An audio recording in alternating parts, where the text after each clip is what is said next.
Adventure 2012. We'd like to say thank you to the EAA Incorporated of America and Mr. Walter Land for making it possible for Torah to be here. Welcome to EAA Air Adventure 2012. I want to take you back in history, a history that's over 70 years old. The date, December the 7th, 1941. The place was Pearl Harbor. The time was 7:55 in the morning, and you are there. The Mitsubishi A6M0, the Nakajima B5NK, and the Aichi D3A dive bomber, 183 aircraft of the Imperial Japanese First Fleet from the Akagi, Naga, Hiryu, Soryu, Shokaku, and Suikaku have invaded America's island base at Pearl Harbor. Tanks and jeeps and guns and all of the things that our young Namor are trying to negotiate peace to keep America and Japan from going to war. Nakajima B5NK.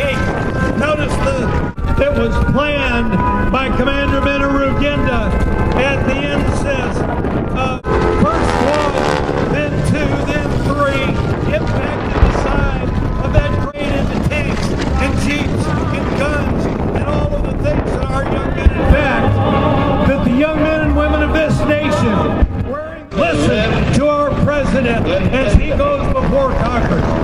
The United States of America was suddenly and deliberately attacked by naval and air forces of the Empire of Japan.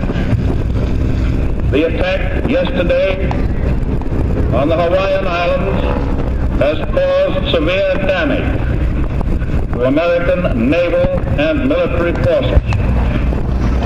I regret to tell you that very many American lives have been lost.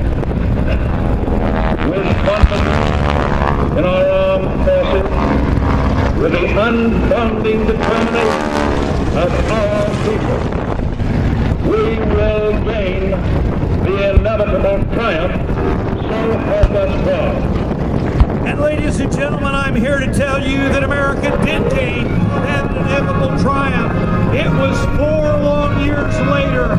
It was 2.5 million people later.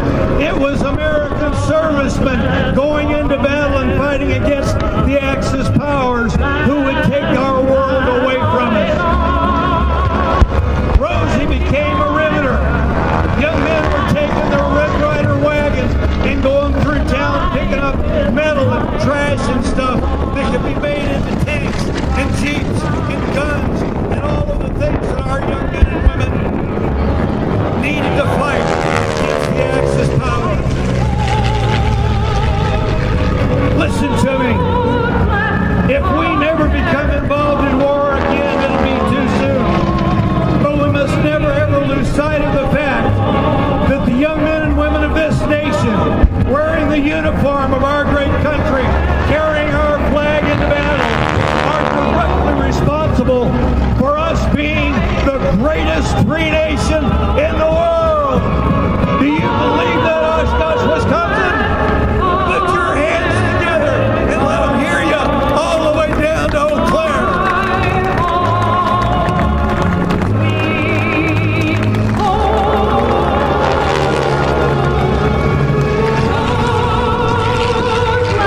As we listen to the great Kate Smith, we think about all of the battles that we've been involved in, whether it was World War I, or II, or Korea, or Vietnam, or Panama, or the Persian Gulf, or now the young men who are fighting in Afghanistan. It is they who allow us to be the great free nation that we are.